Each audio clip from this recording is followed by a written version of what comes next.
ఆ పేరు ఆ ఫాంట్ ఏదైతే యూజ్ చేశారో బాపు గారు యూజ్ చేసే ఫాంట్ అది. అలాగే ఇందులో ప్రతి ఫ్రేమ్‌లో చూస్తుంటే నాకు బాపు గారు యూజ్ చేసిన అంటే ఆయన తీసిన చిత్రీకరణలాగా అంత హుందాగాను, అంత శృంగారభరితంగాను ఉన్నట్టుగా అనిపిస్తుంది.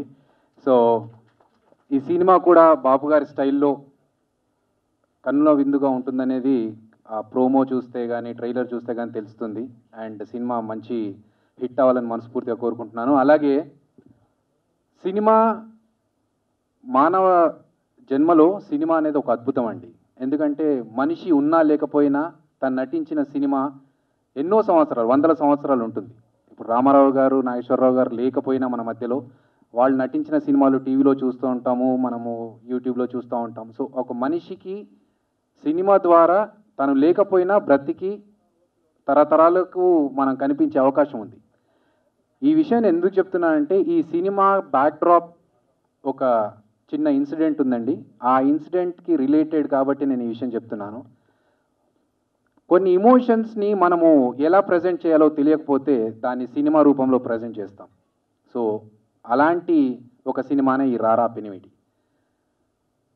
సో, ఈ సినిమాని డైరెక్ట్ చేసిన రైటర్ కమ్ డైరెక్టర్ ప్రసాద్ అన్న గారికి ఈ సినిమా సూపర్ సక్సెస్ అవ్వాలి. ప్రొడ్యూసర్ గారికి మంచి డబ్బులు రావాలని మనస్ఫూర్తిగా కోరుకుంటూ, అలాగే సోలో క్యారెక్టర్‌తో సినిమా చేయడం అంటే చాలా పెద్ద ఎక్స్‌పెరిమెంట్, రిస్క్ కూడా.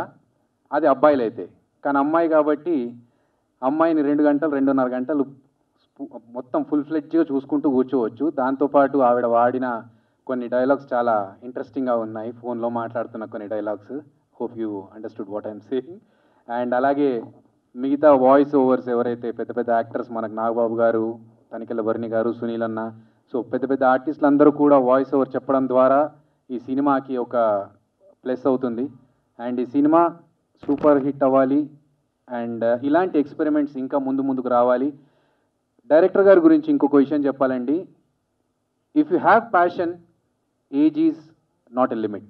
సో, ఒక డైరెక్టర్ అవ్వాలి, ఒక డైరెక్టర్గా తను ఒక సినిమాని ప్రజల ముందుకు తీసుకురావాలి, ప్రేక్షకుల ముందుకు తీసుకురావాలనే ఒక తపన, ఒక ప్యాషన్ ఉంటే అది ఏ ఏజ్లో అయినా చేసుకోవచ్చు. దానికి బెస్ట్ ఎగ్జాంపుల్ మన డైరెక్టర్ గారు. సో, వారికి ఒక్కసారి గట్టిగా చప్పట్లతో ఇలాంటి సినిమాల్ని, ఇలాంటి మంచి మంచి కంటెంట్స్‌ని మన ముందుకు తీసుకొచ్చి ఇంకా మంచి మంచి సినిమాలు చేయాలని మనస్ఫూర్తిగా కోరుకుంటూ థ్యాంక్ యూ సో